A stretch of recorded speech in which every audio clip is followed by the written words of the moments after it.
Okay, so Lee and I were having a conversation. It is raining here in Ohio. We've got two dogs that are back there. You can't see them. We have just taken a hike in the rain. Yes, I'm wearing the same shirt I did yesterday, because that's what you do when you're a normal human being and not a podcast celebrity. So just goes to show you that we're normal people here. I woke up, I thought, I'm putting that shirt back on, going hiking. Okay, so I made a post yesterday that I think I read to you guys.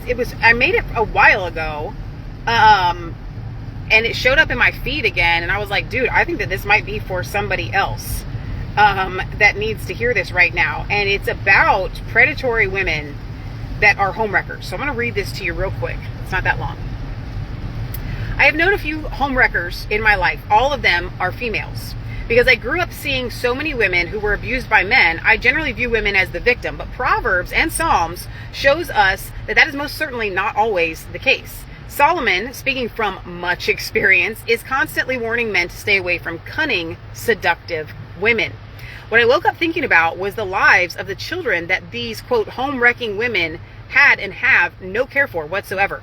They didn't care that they were breaking up a family, and that if they had left those men alone, keep this in mind, this is key, if they had left those men alone, the children would not have grown up in single-parent homes, with all the heartbreak and the shame that entails. Some may argue that a man who would cheat would find a way to cheat no matter what, and that is true a lot of times, but not always. In all of the cases that I know, the men left their families, married the homewrecker, and stayed married. My own family has one such story. My Nana on my father's side was married with 4 children. When my grandpa's secretary wrecked his home, stole him away from his wife and 4 children, and the 2 stayed married for the rest of their lives. To my knowledge, he remained faithful to her. He didn't go around cheating. My family was not a strong Christian family to start with, so my grandpa and my Nana really had no defense against such an attack.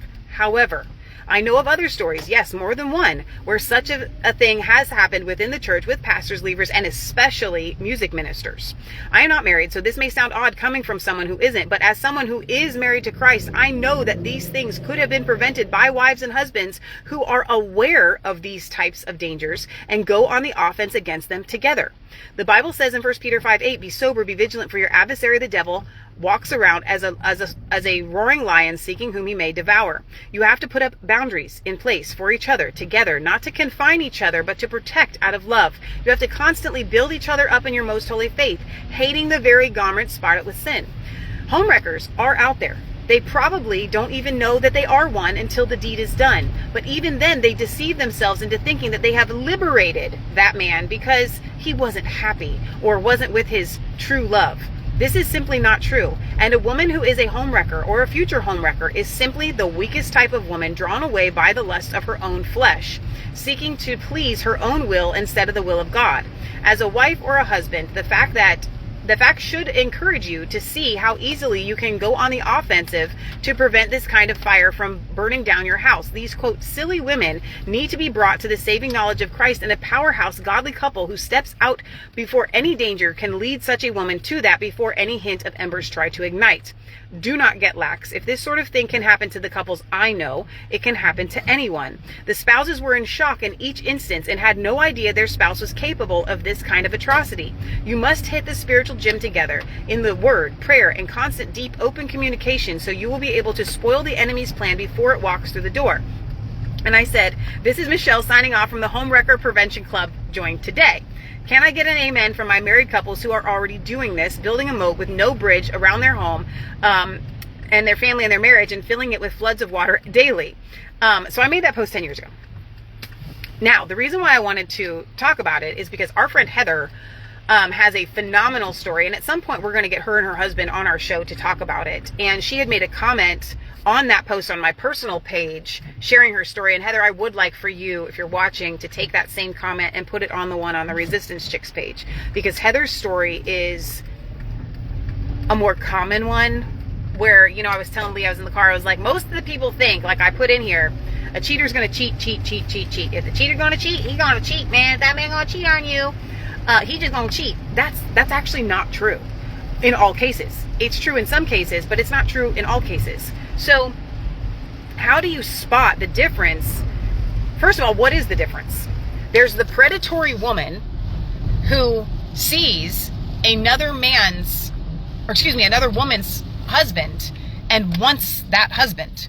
And so she lays a trap and a snare to seduce him. Want to just have an affair. She wants the husband. So there's cheating, and then there's I want your husband. This is what was it the 12th commandment? Thou shalt not covet your neighbor's wife. The 10th commandment is the last one. Whatever. The last one. It's the last one. Whatever it was. It's the last commandment. Isn't it the last one, or is that not lie? I don't know. I think it's the last commandment. Somebody can correct me on this. It doesn't matter what order they go in. I put the 12th commandment. Maybe there's two more you don't know. Wife. Don't covet your neighbor's wife. And what I have always said about that, everybody always wants to say that, like, oh, you're just not allowed to, like, think that your neighbor's wife is a good wife and wish that you had a wife like her. No, you're totally allowed to wish that you had a wife like your neighbor's wife. You are not allowed to wish that you had your neighbor's wife because that means that they don't have that wife. And the same thing goes for the husband. You cannot covet your neighbor's husband, because if you want that husband, then you're going to go and get that husband, and then your neighbor doesn't have her husband anymore. Okay, Augie, we had you tied in the back so that you couldn't get up front because you're muddy. How did we get there? How did that happen? He's Houdini. Are you Houdini? You're Houdini. So look how wet he is. You're not supposed to be back there. We're going to get one of those cop car things. Okay, so anyway, how do we spot these predatory women? How do you tell the difference when somebody is quote unquote cheating? Well, first I'm going to tell you how to spot them the easiest way, obviously after the deed is done. These women are just trying to steal a husband. They want that husband. They want a life. They want that life. They want the marriage. They want and maybe kids. They want the money. They want whatever it is that you have. They want it. The whole shebang. They want your life. Okay, so they're going to go out and try to steal your life. They don't want to have sexual relations with your dude. Exactly. They want to wreck your home and put up their own home. Right. So this is called thievery. This is close to murder. And this is the comment that I put back to Heather. This is a murderess in her heart. Okay. They're very seductive, and they know how to. They know how to trigger your husband. They know how to wile, and say all the things. They know how to trap him and keep him for the rest of her life. That's not this. So this is what I said to Leah, and this is why I popped on here doing this video. The answer, because the question was posed. On my post, what I don't understand is how these women who marry a married man, and I've had the same question myself, who marry a married man won't cheat on them because they obviously cheated on their wife. So I've had that thought. That actually only applies to, I can't put a percentage on it, but a percentage of the cases where that man definitely, you think to yourself, okay, the guy's been married 3 times, he cheated on his wife each time. You know what I mean? Those guys exist. There's a lot of there are cheaters. There's just cheaters. Male cheaters out there. Yeah. Okay, so I'm not. The post was not designed to address but just these that. Women, they actually target the steady, stable man. Exactly, and they want a steady, stable man. They just want your steady, stable man. And this was the punchline that I'm doing the whole video to tell you this punchline. The woman that is the home wrecker, that is stealing your life and stealing your home, she has zero fear that she's ever going to lose that man. None whatsoever. And that's the punchline. Because she knows that what it would take is another seductress to come and find that man, and the odds of that are not very high. Okay? But even then, this woman, this predatory woman, this narcissistic woman will pull out all the stops and do everything. She's already got her hooks in this dude. Because she's got her hooks in a dude that is hookable. The man that's going to just cheat, he's not hookable. Here's the thing. He's more predatory than he is prey. And so he can't be trapped really by one of these predatory women. These men that get trapped by these predatory women, when I say they were never going to leave their wives, they were never going to leave their wives until this woman showed up. Does that take all the responsibility off of the man? No, not at all. Dude's got responsibility. He's a human. He literally should have had, like I mentioned in my post, all of these safeguards in place. Okay?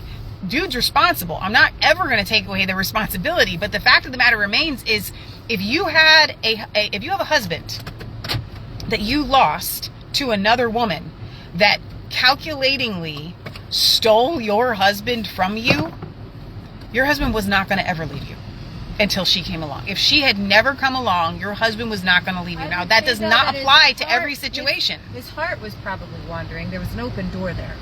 So there you go. There's an open door. But I think in most of these cases, these men were not going to leave their wives. But they did have an open door. Maybe it was pornography, right? Which is all. Predatory women find a certain. They find a weakness. They find a man. Leah's right. They find a man with a weakness that's there. But that doesn't mean that another predatory woman was going to find him. It was going to take a predatory woman that was going to end up taking him away, if that makes any sense. He was not going to just go out and seek it. Now, I'm not saying that this applies to all affairs and men at all. I'm talking about, and I want to bring it back to, you guys know that we have talked about Mike Bickle and all of these predatory pastors, right, on our Bad Pastors series. So one of the things that, like, the Rick Joyners and just different people that have defended these guys have tried to say that it was just predatory women that came after these men. Here's why that doesn't fly. Because these men are habitual cheaters. They are habitual manipulators. They do this habitually. That's not, when you do it habitually, that doesn't make you the victim of a predatory woman. So Mike Bickle is the predator, and this is what I've said on the show, and I will say it again. When you are a predator, women throwing themselves at you does not satiate you. Predators are only satiated by those that they have to ensnare and entrap. They want the innocent. They want the guiltless. They want the one that's hard to get. I will say, though, that in all the relationships that I've known where the woman has stolen the man, that the wife that he's married to, she was snaggy and controlling, and so this woman comes in to fill the need. Yeah, and says, I understand it better, which is what I said in my post. This woman convinces him and herself that she just liberated him from a bad marriage, and so she knows what he wants is love and encouragement. So she's going to give him. She's going to do it, even though she doesn't mean it. Right. So all of your weaknesses that you did have towards your husband, even though you loved him, all of those weaknesses, she is going to never do those. Ever. Probably for the whole of their marriage. She's never going to do those things that you had weaknesses in, that were based in who knows what, right? I'm not adding fault or reducing fault to the situations at all. Well, she might do it, but she'll learn to, like our own situation. Leah doesn't want to be on camera, right? With our grandma, with our Nana. Our Nana used to mock my grandfather. He was a sharecropper, a farmer. He came over from Sweden. And she used to, from the stories that we've been told, she used to mock him and make fun of him, and it really bruised his ego. Yeah. So my mama, my other grandma, who was his young secretary, praised him and saw a genius in him, really. Right. And he is a genius. He was a genius. And she praised him and said, you're going to do this, you're going to do this, you're going to do this. But then as he got, they got married, she became vindictive and would yell at him and say, you promised me my great big house, and you're going to build me my house, and you're going to do this. But you're right. I don't think she ever went the route of you're not a genius, Right. you know. But that my point is that these women know what they're doing. That's it. It boils down to just that. They know what they're doing. And so just like we've covered on our Healing for the Fractured Soul series, whether it's narcissism, sociopathy, psychopathy, you know, schizophrenia, whatever it is, all of these things overlap. And so no, and I believe, and I don't mind telling you this, I don't mind turning it a little bit political, Erica Kirk. Charlie just wasn't married. She saw what she wanted. She went after it and got it. That's it. And these women know what these men want to hear, and sometimes they break a little. Sometimes they're not able to hold the face. But as soon as they start to lose their control over that person, they slip right back into super control or super manipulation, praise. Oh, you're just the greatest, and that's what they do. And so, and I can prove to you on the Erica Kirk thing, because if you watched Candace is also a whole nother bag of mixed nuts. Okay. They both are, by the way.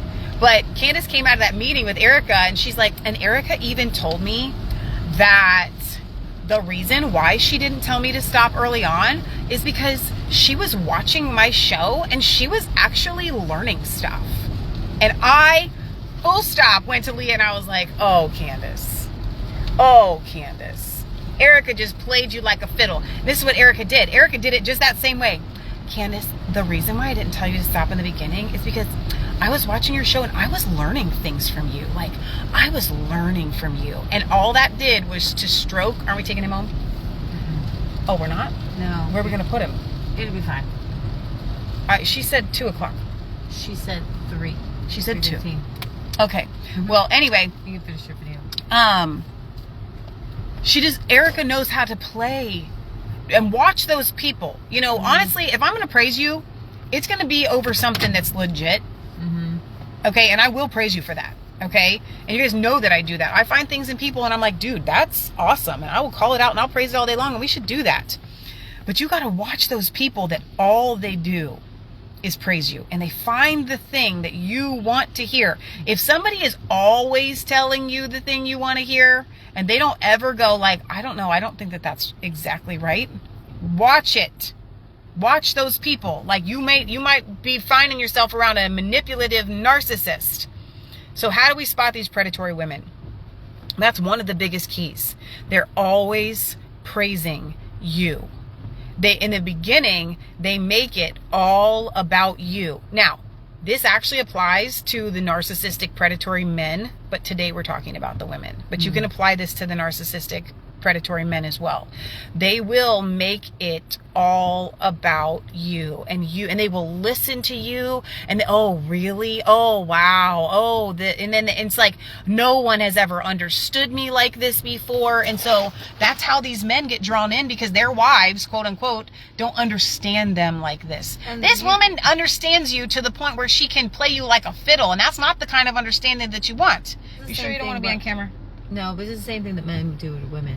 That's what you said. They understand you. I understand. Right. You. So the women do the same thing. But the reason why I wanted to emphasize this post was that I don't think that it used to be you would talk about predatory, seductive women all the time. But in the age Marilyn Monroe, anybody? In the age of, Mr. President, of the women's movement, whatever this is that we're living in, you're not allowed to say that there are seductive, predatory women anymore.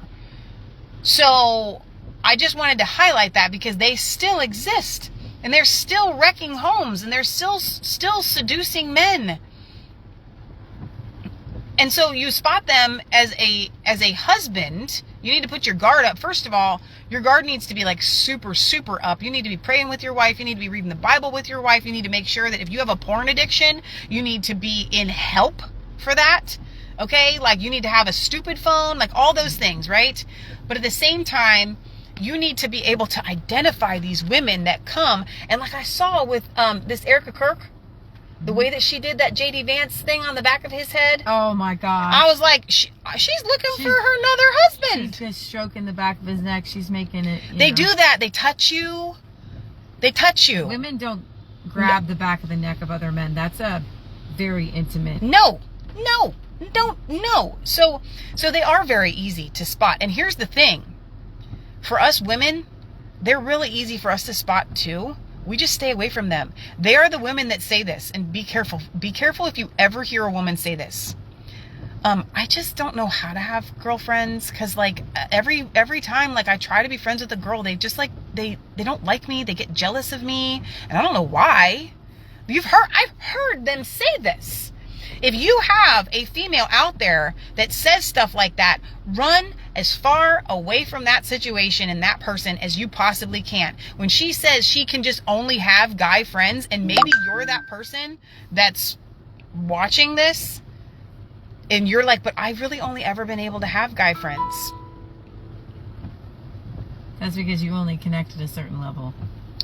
That exactly. And it's not because women are jealous of you. It's because you are putting something off that is not right. It's like a pheromone. And not just a pheromone. They know what you do to men. You manipulate them. You might not even know it. You don't even know that you do it. You don't even know that you do it. Please wake up to this, okay? Women that cannot have other women as their friends because for quote unquote some reason women don't like me. There's a reason. And you need Jesus, and you need to seek help, and you need to ask those around you. Dude, I need you, not those around you. Nope. You need to find a counselor. You need to find a therapist and be like, please shoot it straight. This is my life. This is my relationship. They're all my dude friends. I just connect with guys better. No, you got some issues, girlfriend. Samantha, hi Sam, says, if I saw a woman touch the back of my husband's neck, Lord help us all. I'm getting mad just thinking about it. Right? Right? Okay, I know all y'all wanted to just like slap her. And then we're all supposed to like support her. I don't support Candace. I don't support Erica. All y'all are a mixed bag of nuts and crazy land. But I will use you as examples because you're very, very helpful. That's all I have to say about that. Leah and I want to end with this. We did not do a Revelation Red Pill last night. I'm not going to put too much on this from a under promise, over deliver. But I am asking you guys for prayer, because what we have uncovered, and if you have been tuning into Healing for the Fractured Soul for say the last 2 or 3 weeks, that is going to be the calling that Leah and I are about to walk into. I don't know what it looks like. I don't even know how we're going to do it. I have no idea. Please give us some space. I know a lot of you guys, when I made that post the other day, all of you rushed and like, how can I help? Because I get it, because it's a lot. When we need help, we'll reach out. I promise. We're not ready to do anything with it yet. We have tapped into something that I believe affects all of us. We all have family members that have mental afflictions, and we don't know how to handle them, and we don't know how to move forward with it, and we don't even know what it is. We have uncovered a lot of what it is, and we are uncovering it to a level that is so full of the Holy Spirit, it makes all the sense in the world. So when I throw out these terms, narcissism, schizophrenia, borderline personality, multiple personality, dissociative identity, sociopath, all these things, understand that a lot of them cross over. A lot of them are mixed. There's no just one title fits all, and we all, to varying degrees, have issues. And when you can understand that we all have, like, all the things about yourself that you don't like, there really is probably an explanation for it. And we're going to get to the bottom of it, and we're going to get some help, and we're going to address it with all sides. We're going to address it spiritually. We're going to address it with inner healing. We're going to address it demonically, if you need deliverance, which that's not as paramount in all of this as you would think, but it is definitely there. We're going to address it mentally, and we're going to address it physiologically, which means nutritionally and with supplements and all the things. I don't know what this looks like. I don't know if it looks like conferences that Leah and I do, or Zoom conferences that we do. I don't know what it looks, or I've got Leah writing a book, or just more healing for the fractured souls, which obviously that will happen. I don't know what all it looks like.